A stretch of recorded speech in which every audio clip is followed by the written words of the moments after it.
Friends, आज का हमारा टॉपिक है कि क्या नेटवर्किंग का फील्ड लेडीज के लिए है। क्या लेडीज को नेटवर्किंग करनी चाहिए, और अगर करनी चाहिए तो हम फीमेल्स को कैसे अप्रोच करें अपनी टीम में शामिल करने के लिए, या फीमेल्स को हमारी टीम में हम कैसे शामिल करें। दोस्तों, मैं आपका दोस्त एंड होस्ट डॉक्टर राज एक बार फिर अपने चैनल पर्लवाइन ज्ञान में आप सभी का स्वागत करता हूं। दोस्तों, अगर अभी तक आपने मेरे चैनल को सब्सक्राइब नहीं किया है तो प्लीज चैनल को लाइक करें, सब्सक्राइब करें और बेल आइकन का बटन जरूर दबाएं, जिससे कि मेरी आने वाली वीडियो का नोटिफिकेशन सबसे पहले आपको मिले। तो आज के हम टॉपिक के ऊपर आते हैं कि क्या नेटवर्किंग का फील्ड लेडीज के लिए है। ऐसी कौन कौन सी क्वालिटीज है लेडीज के अंदर जिससे कि वो इस फील्ड में बेस्ट है, जिसकी वजह से वो इस फील्ड में बेस्ट है। आज हम उनकी इन क्वालिटीज को डिस्कस करेंगे, प्लस में कि हम फीमेल्स को कैसे इंक्लूड करें अपनी टीम में। तो दोस्तों, वीडियो को जरा सा भी स्किप मत कीजिएगा, वरना लॉस आपका होगा।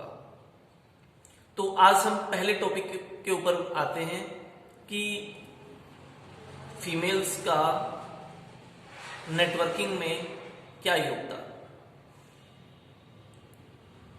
जी हाँ दोस्तों, नेटवर्किंग ही एक ऐसा फील्ड है जो कि फीमेल्स के लिए किसी वरदान से कम नहीं है।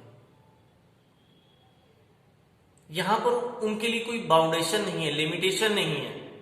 वो जितना मर्जी अपनी हैसियत के अनुसार, अपने कैपेसिटी के अनुसार जितना चाहे कम और जितना चाहे ज्यादा काम कर सकती है। और इसके अंदर जो नॉलेज या क्वालिटीज की जरूरत होती है इस नेटवर्क मार्केटिंग के लिए, वो तो उनके अंदर बाय बर्थ पाई जाती है। उन्हें कोई सीखने सिखाने की जरूरत नहीं पड़ती, ऑलरेडी उनके अंदर ये क्वालिटीज होती है। इस प्रोफेशन में जो भी नॉलेज या क्वालिटीज की जरूरत होती है उनके अंदर बाय बर्थ होती है। जैसे फर्स्ट जो टॉपिक आता है कि बॉन्ड मेकिंग स्किल। फीमेल्स के अंदर bond making skill by birth पाई जाती है। आपने देखा होगा कि अगर फीमेल्स किसी से 5 मिनट के लिए भी मिल लेती है तो उसकी लाइफ के 5 महीनों की जानकारी वो निकाल लाती है। वो इतना जल्दी घुल मिल जाती है कि वहां पे अपना एक फैमिली एटमॉस्फेयर क्रिएट कर देती है। चाहिए भी क्या नेटवर्किंग के अंदर, चाहिए भी क्या, यही तो चाहिए कि हमें एक फैमिली एटमॉस्फेयर क्रिएट करना है। तभी तो हम काम कर पाएंगे, तभी तो टीम काम कर पाएगी, जो उनके अंदर ऑलरेडी है। सेकंड जो आपका आता है कि फीमेल्स ड्रीमी नेचर की होती है। जी हाँ, फीमेल्स ड्रीमी नेचर की होती हैं और वो अपने सपनों को पूरा करना भी जानती है कि कैसे किया जा सकता है। या तो किसी भी काम को कंसंट्रेट करती नहीं है, अगर करती है तो पूरी शिद्दत के साथ करती है, पूरी लगन के साथ करती है। नेटवर्किंग में भी तो यही करना है, काम को शिद्दत के साथ ही तो करना है। उसके बाद नेक्स्ट आता है कि आईक्यू। फीमेल्स का आईक्यू जेंट्स के मुकाबले तेज होता है। आईक्यू पावरफुल होता है। जेंट्स सिर्फ वही देखता है, वही सोचता है जो उसको दिखाया जाता है, बट फीमेल उससे आगे का, पीछे का, और जो दिखाया जाता है वो तो देख ही रही है, और जो नहीं दिखाया जाता वो भी सोच जाती है। आईक्यू बहुत ही स्ट्रांग होता है फीमेल्स का। नेक्स्ट आता है management system. Management system, females का मैनेजमेंट सिस्टम बड़ा ही स्ट्रांग होता है। और नेटवर्किंग में चाहिए भी क्या, एक स्ट्रांग मैनेजमेंट सिस्टम जिसके द्वारा कि हम अपने टीम को जोड़ कर रखें, अपनी टीम में एक तालमेल बनाकर रखें, अपनी टीम के साथ सहमति बनाकर रखें, जिससे कि हम प्रॉपर वर्किंग कर सके। फीमेल्स के अंदर ये चीजें बाय बर्थ पाई जाती हैं। आपने देखा भी होगा कि फीमेल्स कैसे अपने परिवार को संभाल कर, एक अकेली फीमेल अपने परिवार के 10 सदस्यों को कितना बखूबी सेटिस्फाई करके लेकर चलती है परिवार को, जो कि एक कॉमन मेल के लिए, साधारण आदमी के लिए संभव नहीं है। इसी प्रकार से फीमेल टीम के अंदर भी अपने मैनेजमेंट सिस्टम के दम पर एक अच्छा आउटपुट निकाल सकती है, अपनी टीम को सेटिस्फाई रख सकती है, उनकी क्वायरीज को सेटिस्फाई कर सकती है। एक इसका अच्छा खासा एग्जांपल देता हूं, ब्याह शादी, हमारे घरों में ब्याह शादी होता है, फंक्शन होता है, बर्थडे पार्टी होती है, XYZ कई तरह के फंक्शन होते हैं, उन्हें फीमेल्स बखूबी अंजाम तक पहुंचा देती है, जो मेल के लिए शायद थोड़ा मुश्किल होता है। नेक्स्ट आता है आपका हार्ड वर्कर। फीमेल जो होती है बहुत ही हार्ड वर्कर होती है, वो घर में 24 घंटे बिना थके पूरी लगन के साथ काम करती है, कोई शिकायत नहीं, कोई शिकवा नहीं, बिना थके काम करती है। और जब उसे यही काम अगर फील्ड में करना पड़े, इतनी हार्ड वर्किंग फील्ड में करनी पड़े, घर में तो वो बिना सैलरी के काम कर रही है, बिना इनकम के काम कर रही है, लेकिन जब उसे यही हार्ड वर्किंग फील्ड में करनी पड़े और उसके बदले में उसे पैसा मिले, उसे इनकम हो, तो वो क्या पूरी लगन और शिद्दत के साथ नहीं करेगी? करेगी, 101% करेगी। उसके बाद नेक्स्ट आता है जो नेटवर्क मार्केटिंग का बिजनेस है। जी हां, जो नेटवर्क मार्केटिंग का बिजनेस है वो सुनने और समझने का है। इसके अंदर सुनने और समझने का 90% है और करने के लिए सिर्फ और सिर्फ 10% है। जी हां, नेटवर्क मार्केटिंग का बिजनेस सुनने और समझने के लिए 90% और करने के लिए सिर्फ 10% है। जब भी कोई मेल प्लान देता है तो सामने वाला इतनी कॉन्सेंट्रेट के साथ नहीं सुनता और इसी वजह से आउटपुट कम निकलता है। लेकिन जब एक फीमेल प्लान देती है तो सामने वाला कंसंट्रेट होकर सुनता है, और सुनता है तो रिजल्ट भी उम्मीद से ज्यादा मिलता है, क्योंकि नेटवर्क मार्केटिंग तो बिजनेस ही सुनने का, समझने का। जब हम सुनेंगे तो समझेंगे, समझेंगे तो करेंगे, करेंगे तो रिजल्ट ऑटोमेटिकली बेस्ट आएगा। उसके बाद नेक्स्ट जो पॉइंट आता है वो आता है टाइम। फीमेल अपने बिजी और निजी शेड्यूल में से जितना भी टाइम है उनके पास अवेलेबल, वो टाइम निकालकर नेटवर्किंग बखूबी कर सकती है, और वो भी घर से निकले बगैर। पहले क्या सिस्टम था कि जब भी हमें किसी को किसी भी कंपनी का, किसी भी सिस्टम का कोई प्लान दिखाना होता था या उस सिस्टम से इंट्रोड्यूस करवाना होता था, हम उनसे सेमिनार में लेकर जाते थे एक पर्टिकुलर जगह पर, पर्टिकुलर टाइम पर। लेकिन आज टाइम बदल चुका है, हम डिजिटल हो चुके हैं। हमें सेमिनार दिखाने के लिए, हमें प्लान दिखाने के लिए किसी के पास जाने की जरूरत नहीं है। हमें या हमारे किसी जानकार को हम वेब सेमिनार के द्वारा उसे घर बैठे जिस भी टाइम उसको सुटेबल हो उसे हम वो प्लान दिखा सकते हैं, जो कि सिर्फ बेनिफिशियल ज्यादा हो सकता है फीमेल्स के लिए, क्योंकि उनके पास टाइम की शॉर्टेज होती है। नेक्स्ट आता है कि भगवान ने फीमेल्स को एक ऐसी पावर दी है जो किसी के पास नहीं है। हम उसे जो भी चीज देते हैं, फीमेल को हम कोई भी चीज देते हैं तो वो उसकी क्वालिटीज को इनहेंस कर देती है, बढ़ा देती है। फॉर एग्जाम्पल, फीमेल जेंट्स घर में आटा लेकर आता है, फीमेल उस आटे को गूंथ के और उससे रोटियां बना देती है, उसकी क्वालिटी इनहेंस कर दी। कच्ची सब्जी लेकर आता है तो उसे पकाकर खाने लायक बना देती है। आदमी औरत को एक घर देता है, एक मकान देता है, चार दीवारी देता है, छत देता है, लेकिन वो उसे अपनी लगन के साथ, अपने प्रयास के साथ, अपने हार्डवर्क के द्वारा उस मकान से घर में तब्दील कर देती है, जो क्वालिटी शायद जेंट्स में नहीं होती, बहुत रेयर ही होती है। उसके बाद नेक्स्ट जो आता है हमारा, फीमेल के अंदर एक खास क्वालिटी पाई जाती है मल्टीटास्किंग की, जो सिर्फ और सिर्फ फीमेल्स में ही पाई जाती है। जी हाँ दोस्तों, फीमेल एक टाइम में कई काम एक साथ कर सकती है। फॉर एग्जाम्पल, वो खाना बना रही है, साथ में बच्चे को दूध पिला रही है, साथ में फोन पे बात कर रही है, और हो सकता है साथ में किसी दूसरे बच्चे को डांट भी रही हो। जो ये क्वालिटी है वो सिर्फ और सिर्फ फीमेल्स के अंदर ही पाई जाती है। एक टाइम में कई कामों को वो बखूबी कर सकती है।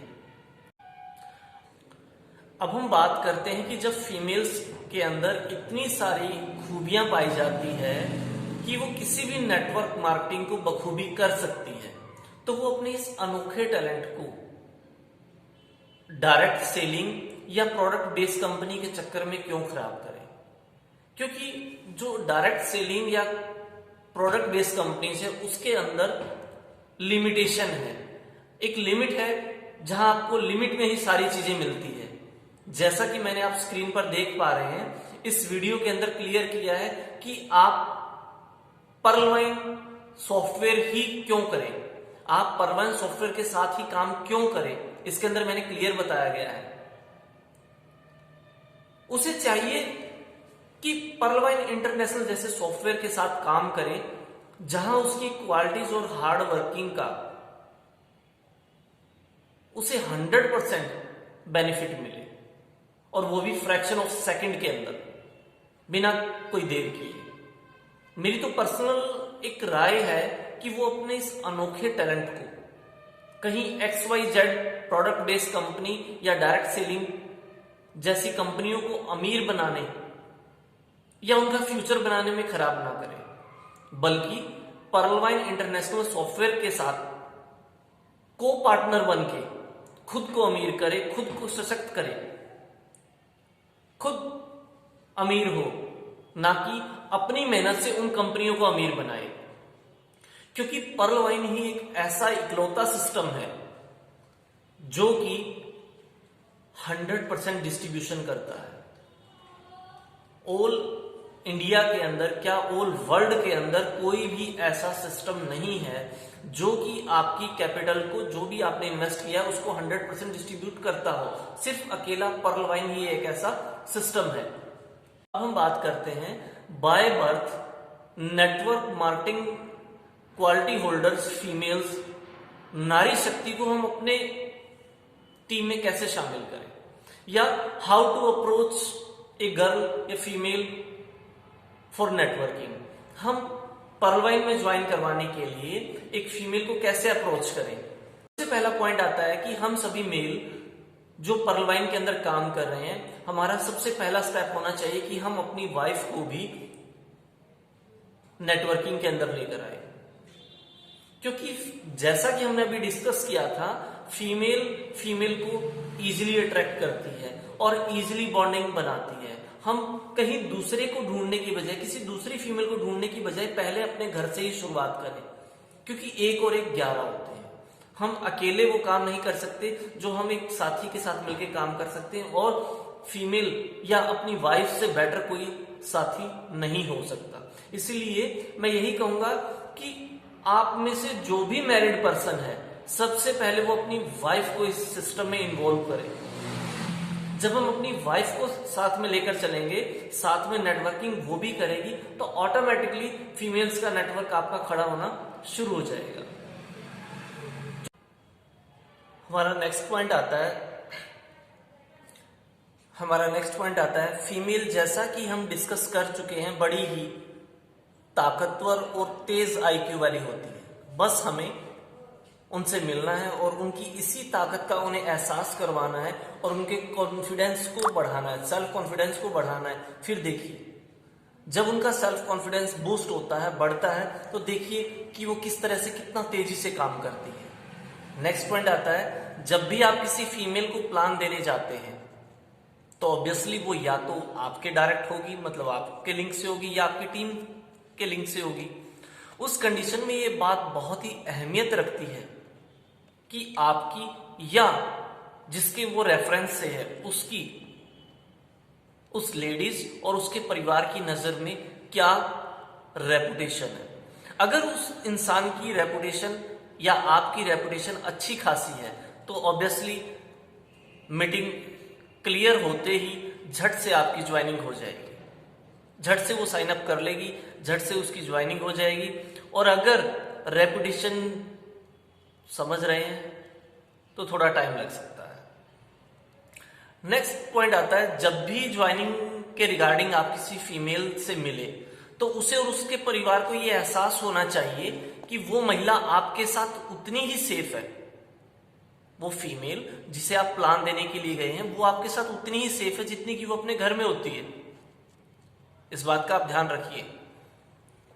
नेक्स्ट पॉइंट, अगर आप चरित्रवान हैं और आपके प्लान में दम है और आपका प्लान प्रेजेंटेशन भी बहुत जेन्युइन रहा है, तो उस कंडीशन में 100% वो लेडीज आपको ज्वाइन करेगी। नेक्स्ट आता है, आप उस महिला साथी को विश्वास दिलाएंगे कि आपके पास जितना भी स्पेयर टाइम है, चाहे 1 घंटा, आधा घंटा, 2 घंटा, 8 घंटे, जितना भी स्पेयर टाइम है, आप उसे घर बैठे ऑनलाइन काम करके ही अच्छी खासी इनकम कमा सकते हैं। जब उनको ये रियलाइज होगा, उनको ये लगेगा कि वो अच्छा खासा कमा सकते हैं, वो आपके साथ ऑटोमेटिकली जुड़ेंगे। नेक्स्ट पॉइंट आता है, आप उसे एहसास करवाएंगे कि आप अपनी मेहनत और बलबूते के दम पर सोसाइटी में एक अलग अपनी पहचान बना सकते हैं।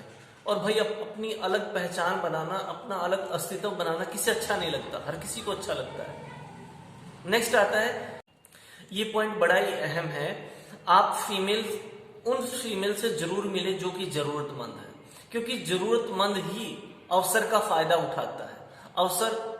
वो अवसर ढूंढता है और अवसर आप उसे दे रहे हो, वो मौका आप उसे दे रहे हो। अगर वो जरूरतमंद है और आप उसे मौका दे रहे हो तो वो जरूर उसका फायदा उठाएगा। और अगर कोई जरूरतमंद नहीं है, उसे आप दे रहे हो, वो शायद गौर ना करे। इसीलिए जो आपको लगता है कि पॉजिटिव नेचर का, पॉजिटिव थिंकिंग की फीमेल है और उसे जरूरत है काम की, तो उससे आप जरूर प्लान दें, वो आपके साथ जरूर काम करेगी। उसके बाद नेक्स्ट आता है बी जेन्युइन एंड ट्रू। आप जब भी किसी फीमेल को प्लान दें, तब आप जो भी स्टेटमेंट कहें, जो भी बातें कहें, वो सच हो और जेन्युइन हो, क्योंकि फीमेल्स की जो सिक्स सेंस होती है बहुत तेज होती है, आपको पता ही है। नेक्स्ट आता है, जो भी बात कहें सोच समझ कर कहें, क्योंकि जो फीमेल्स का जजमेंट करने का तरीका है वो बहुत ही अलग होता है। नेक्स्ट पॉइंट और आता है कि चाहे कोई भी मेल हो या फीमेल हो, खासकर फीमेल्स के अंदर बहुत सी ऐसी उनकी इच्छाएं होती है जो वो पूरी नहीं कर पाती, बहुत सी इच्छाएं दबी रह जाती है, चाहे वो पास्ट की हो चाहे प्रेजेंट की। आपको उन्हीं इमोशन को जानना है, उन्हीं का आपको बेस बनाकर उनसे बात करनी होगी, उसी बेस से आप उनको अटैच कर पाएंगे। नेक्स्ट आता है, किसी भी फीमेल के साथ जब आप प्लान देते हैं तो हेजिटेट मत हो, घबराने की जरूरत नहीं। कुछ ही लोग क्या होते हैं, फीमेल को प्लान देते वक्त, फीमेल से बात करते वक्त हेजिटेट होते हैं, जो आपके लिए अच्छा नहीं है, क्योंकि फीमेल्स को बोल्ड पर्सन ही अच्छे लगते हैं, बोल्ड पीपल ही अच्छे लगते हैं। और जो भी बात कहें एक स्ट्रांगली वे में कहें, उनसे जो भी बात करें अच्छे ढंग से बात करें। मोस्ट ऑफ वुमेन क्या होती है, किसी भी कंक्लूजन पर एकदम से नहीं आती है, पहले वो उस टॉपिक की डीप नॉलेज जानना चाहती है, तब वो कंक्लूजन निकालती है कि क्या ये मुझे करना चाहिए या नहीं करना चाहिए। तो इसलिए आप जब भी किसी फीमेल को प्लान देने के लिए जाते हैं तो आपको उस कंसेप्ट के बारे में, जो आप प्लान देने जा रहे हैं, जिस कंसेप्ट का प्लान देने जा रहे हैं, उसके बारे में आपको खुद भी डीप नॉलेज होनी चाहिए। मान लीजिए उनको इंटरेस्ट क्रिएट हुआ है और वो आपसे नॉलेज मांग रही है कि ये बताओ, वो बताओ, ऐसे बताओ, और आप उन्हें नहीं बता पा रहे, उस जगह वो नेगेटिव हो जाएंगे और आपके साथ काम नहीं करेंगे। क्योंकि बहुत सी फीमेल ऐसी हैं जो सिर्फ और सिर्फ ऊपर का एक जो कवरिंग है, कवरिंग को देखकर काम नहीं करती, वो अंदर का डेप्थ, उसकी डेप्थ तक जाना पसंद करती है, और तब वो किसी कंक्लूजन पर आती है कि क्या उन्हें वो करना चाहिए या नहीं। नेक्स्ट पॉइंट आता है कि एक छोटी सी प्रशंसा भी आपका काम बनवा सकती है। आप उन्हें अपने साथ साइन अप करवा सकते हो। अगर आप किसी फीमेल की एक तमीज से प्रशंसा करते हो तो शायद वो आपके साथ अटैच हो जाए। अगर आपको किसी फीमेल का साइन अप लेना है तो सबसे जरूरी चीज क्या है कि आपको उनके साथ इमोशनल कनेक्ट होना पड़ेगा। अगर आप उनके साथ इमोशनल कनेक्ट हो जाते हैं तो आपका काम जल्दी बन सकता है। आपको सबसे पहले उनसे बातें करके उनके अंदर के उन इमोशन को निकालना पड़ेगा जो किसी वजह से पूरे नहीं हो पाए, या कुछ चीजें जो वो करना चाहती थी मगर वो कर नहीं पाई। जैसे वो आगे पढ़ना चाहती थी, पढ़ नहीं पाई, कि वो अपने पापा के लिए, फैमिली के लिए कुछ करना चाहती थी मगर कर नहीं पाई। अगर आप उनके साथ इमोशनल कनेक्ट हो जाते हैं तो पैसा नहीं देखेगी वो फीमेल, वो पैसा नहीं देखेगी अगर उनकी हैसियत के अनुसार है। चाहे वो 2200 की बात है, 22,000 की है या 22 लाख की, वो पैसा नहीं देखेगी अगर वो इमोशनल अटैच हो जाती है आपके साथ। और सारी फीमेल भी नहीं कहूंगा मैं आपको, सारी फीमेल को भी आप लग्जरियस दिखाकर साइन अप नहीं ले सकते, अपने साथ नहीं कर सकते। हर किसी का अलग अलग फॉर्मूला होता है। वो कहते हैं जैसी उर्मिला वैसा फॉर्मूला। आपको सिचुएशन के अनुसार जो भी पैंतरा आपको अच्छा लगे, जो भी आपको सिस्टम फिट बैठे कि ये बंदा इस वजह से या इस पॉइंट से कन्विंस हो सकता है, तो आप उसको उस वजह से कन्विंस कर सकते हो। सबसे लास्ट पॉइंट आता है आपका, आप उनमें पाए जाने वाली सभी बाय बर्थ क्वालिटीज को जरूर डिस्कस करें, ताकि उसे लगे कि ये सारी की सारी क्वालिटीज तो उनके अंदर बाय बर्थ पाई जाती है। बस उन्हें करना क्या है, जो उनके अंदर क्वालिटीज है उन्हें सिर्फ दूसरी जगह पर बिजनेस पर्पज से अप्लाई करना है। जैसे वो हार्ड वर्कर है, ठीक है, केयरिंग है, स्ट्रॉन्ग मैनेजमेंट सिस्टम है उनका, आईक्यू तेज है, इस तरह की जो भी उनकी बाय बर्थ क्वालिटीज है, उनको जो पहले घर में इस्तेमाल करती थी अब उन्हें सिर्फ बिजनेस पर्पज से इस्तेमाल करना है। और उन्हें लगना चाहिए कि ये तो उनके लिए एक बाएं हाथ का काम है। फिर देखिए वो आपकी टीम में फीमेल्स का कैसे संख्या बढ़ाती है। अगर एक फीमेल आती है उसको देख के 2 आती है, 3 आती है, ऑटोमेटिकली फिर फीमेल के साथ फीमेल जुड़ती रहती है, जिससे कि आपका नेटवर्क बड़ा होगा, आपकी इनकम बड़ी होगी और आपका टीम बड़ी होगी। तो नारी शक्ति का कोई कल्पना में भी मुकाबला नहीं कर सकता। मैं नारी शक्ति को शत शत प्रणाम करता हूं। मैं डॉक्टर राज एक बार फिर आपका अपने चैनल में स्वागत करता हूं। जय भारत, जय परलवाई।